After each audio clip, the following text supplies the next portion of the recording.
They called me generous. They called me selfless. But really, I was just being used. And it took me nearly 30 years to realize my family never loved me the way I thought they did. I grew up thinking loyalty meant giving everything, even when you got nothing in return. My name is Rachel. I'm 34. And until recently, I was the go-to person in my family. You know the type. First to show up, last to complain, always offering help before anyone even asked. My parents praised me for being responsible. My siblings leaned on me for everything: emotional support, last-minute loans, even childcare. And for a while, I wore that role like a badge of honor. It felt like love. We were a family of 5. My dad used to be a contractor, but he retired early after an injury. My mom was a teacher, sweet and soft-spoken on the outside, but with this passive-aggressive grip on all of us. I was the oldest. Then came my brother, Dylan, who's never really held down a job longer than a few months. And lastly, my younger sister, Haley. Charming, dramatic, and everyone's favorite, especially Mom's. We lived in a modest house in the suburbs of Wisconsin. Nothing fancy, but enough. I moved out at 22 when I landed my first full-time job in marketing. Even back then, I sent money home. Just to help a bit, I'd say. But a bit became every month. Then it became expected. What started small turned into a pattern. My mom would call and say things like, "Dylan's car broke down again. You think you could?" Or, "Your dad's insurance didn't cover the new meds. We'll pay you back soon." They never did, but I kept giving because I thought that's what good daughters do. The first time I noticed something was off. It was during Haley's birthday dinner. She had just turned 26, and the whole family gathered at this expensive restaurant she chose.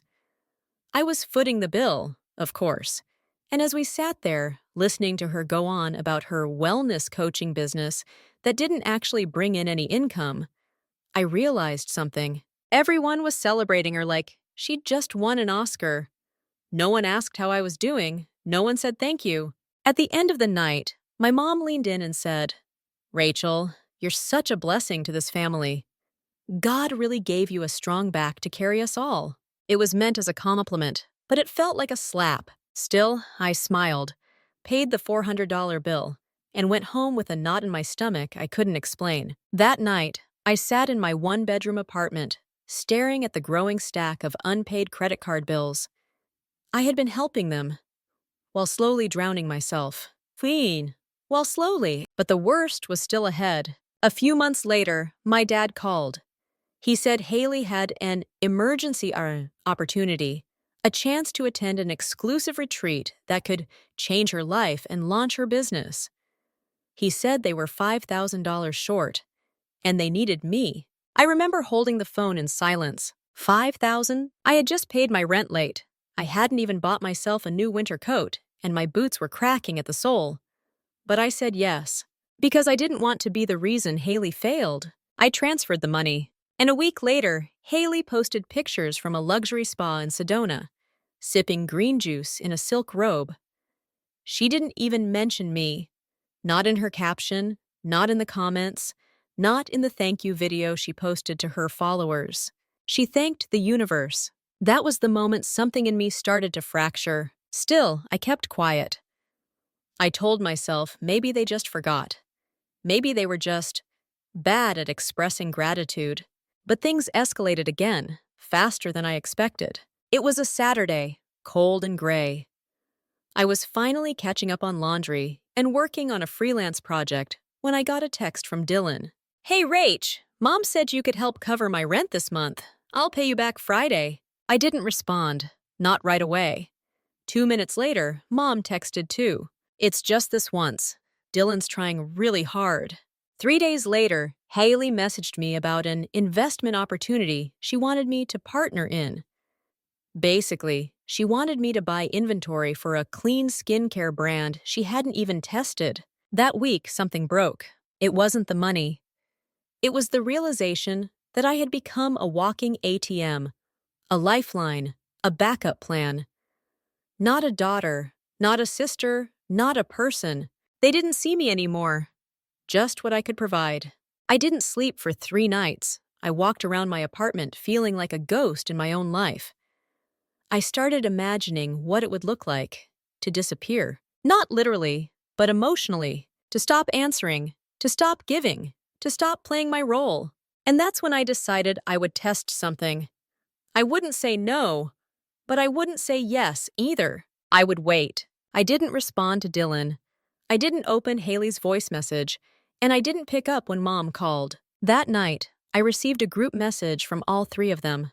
"Are you okay?" I didn't answer. It felt like a breath of fresh air, but also like the silence before a storm. I thought they'd check in again, ask if I was okay. Maybe, finally, realize how drained I'd been. But instead, after 3 days of silence, I got this message from my mom. "Rachel, I don't know what's going on with you, but this family doesn't need that kind of attitude. We've all got problems." That was it. No, "Are you all right?" No, "We love you." Just a warning. Like I was the one who had done something wrong. Like my silence was a betrayal. A part of me still wanted to believe it was a misunderstanding. So I called. She didn't pick up. Then Dylan sent a screenshot of an overdue rent notice. "I needed that help. Thanks for nothing." No hello, no asking, just blame. I sat there for a long time, phone in hand, staring at those words. They hurt more than I expected, because for the first time, I realized my love for them was never conditional. But theirs for me? It came with strings. That week, I didn't eat much. I slept with the TV on, needing noise just to feel like someone was there. Even the apartment felt colder, lonelier. I had given everything to people who, in the end, never really saw me. The worst part? I had no one to talk to about it. I had spent so long being the strong one, the helper, the fixer, that I had no one to lean on when I broke. At work, I faked smiles. I laughed in meetings. I even got promoted that month, senior marketing consultant. But when I came home, I would sit in the dark and feel like a shell. I wasn't just tired, I was heartbroken. I missed the idea of a family, not the real one I had. The real one kept taking. And then came the breaking point.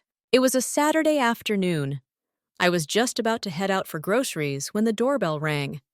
I wasn't expecting anyone, so I checked the peephole and froze. It was Haley. I hadn't seen her in over a month. Her makeup was flawless, outfit designer, and she held a Starbucks in one hand like she owned the world. I opened the door. "Hey, Rach," she said cheerfully, like nothing had happened. "Can I come in for a sec?" I didn't know what to say, so I stepped aside. She made herself comfortable, settling into my couch like she had every right. "So," she began, "I need a huge favor, like massive, but it's also a great opportunity for you." I blinked. She went on to explain that she had met someone launching a luxury wellness retreat, and they were offering partnerships. She needed $10,000 up front to secure her spot as a founding coach. "But the returns are incredible," she insisted. "And honestly, you'd get a cut too if you pitch in." It took me a second to find my voice. "Haley, are you serious?" She blinked. "What do you mean? I haven't heard from you in over a month. None of you even asked how I was. And now you show up at my door asking for money?" Her face changed, like a mask slipping off. "Oh my God. Are you still upset about that? You've always been the one who helps. That's kind of your thing." "My thing?" I could feel something rising in my chest, something hot and sharp. "You act like that's all I'm here for," I said. My voice was shaking now. "Like I don't exist unless I'm giving." She rolled her eyes. "Don't be dramatic, you're being weird." And that was it. That was the moment. That was when something in me shut off. The switch flipped. I stood up. "I think you should leave." Haley laughed like I was joking. "I'm serious," I said. "You should go." She looked at me, actually looked at me, for the first time in a long time. "Wow," she said, standing slowly. "Mom was right. You're really going through something." Then she walked out. And just like that, I knew this wasn't going to get better. Not unless I changed something. That night, I sat with my journal open for hours. I didn't write anything, just stared at the blank page. And slowly, I began to think about a life where I wasn't their emotional hostage. What would it look like? What would it feel like? Freedom? Peace? Or just silence? I didn't know, but I was finally willing to find out. I didn't cut them off all at once. Not yet. At first, it was small choices. Quiet ones. I muted the group chat, stopped picking up phone calls I didn't want to answer, turned off read receipt. I needed space, not to hurt anyone, just to breathe. At work, I started taking on new projects, ones that challenged me, pushed me beyond the box I had been living in for years. I took a course online after hours, nothing fancy, just something to sharpen my skills. And I started freelancing again. Slowly, quietly. Not for the money, but because I wanted to feel in control of something. And as I did, something began to shift inside me. I wasn't looking for love or approval. I was just trying to remember who I was before they made me forget. I started saying no, not just to them, but to anything that drained me. No to guilt, no to shame, no to bending myself backwards for people who wouldn't lift a finger. There was power in that, even in the silence, especially in the silence. And then came the breakthrough. It was around month 3 of my distance when I got a message from a brand I'd always admired. They had seen my freelance portfolio and wanted to work with me on a 6-month contract. It paid more than my full-time job. It was flexible, remote, creative. I said yes, and cried in the shower that night, not from stress, but from relief. No one knew. I didn't post it, didn't tell my family. It was mine. Finally, something that was mine. I started saving, for real this time. I paid off 2 credit cards. I opened a separate savings account. I even started budgeting for travel, something I hadn't allowed myself to dream of in years. And then, as if they could smell the change, my family started reaching out again. Dylan texted first. "Hey, haven't heard from you. Everything okay?" No mention of the rent, no apology. Haley followed. "We miss you. It's weird not having you around."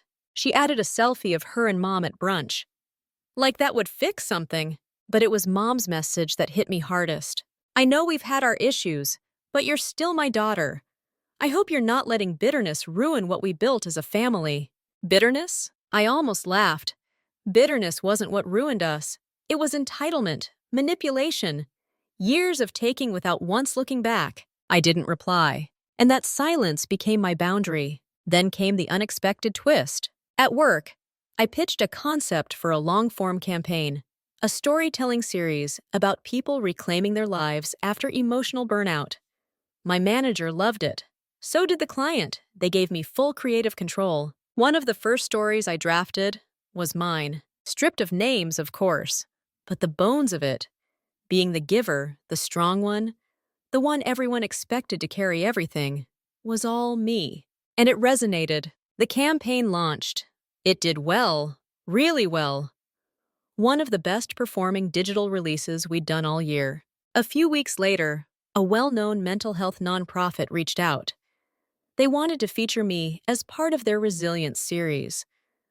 I was hesitant at first, but eventually I agreed.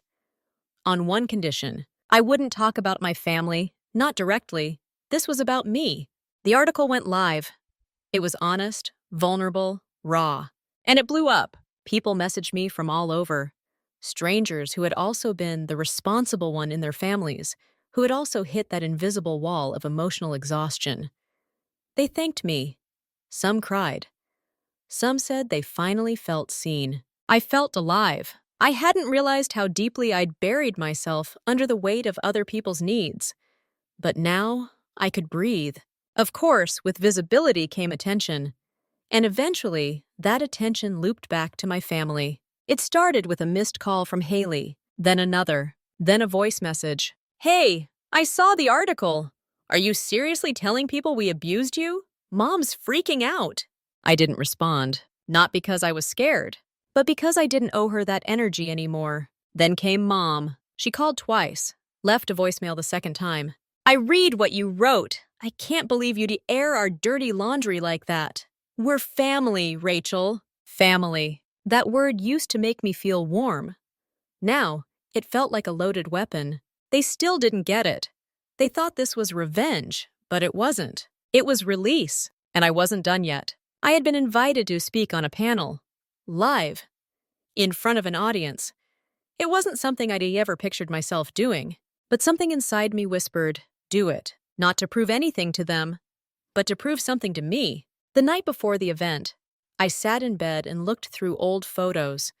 Family birthdays, holidays, graduation, so many pictures where I was smiling, but tired, always tired. I closed the album. This was a new chapter. And tomorrow, I'd be turning the page for good. The panel event was held at a conference center downtown. Rows of chairs, stage lights, branded banners. All things I used to find intimidating. But that day, I wasn't nervous. I wasn't performing. I was just ready. The theme of the event was breaking cycles. 4 women spoke before me, each sharing their own journey from survival to self-worth. When it was my turn, I walked onto the stage, took the mic, and looked out at the crowd. I saw women holding hands, a few with tear-streaked faces. I saw daughters. I saw mothers.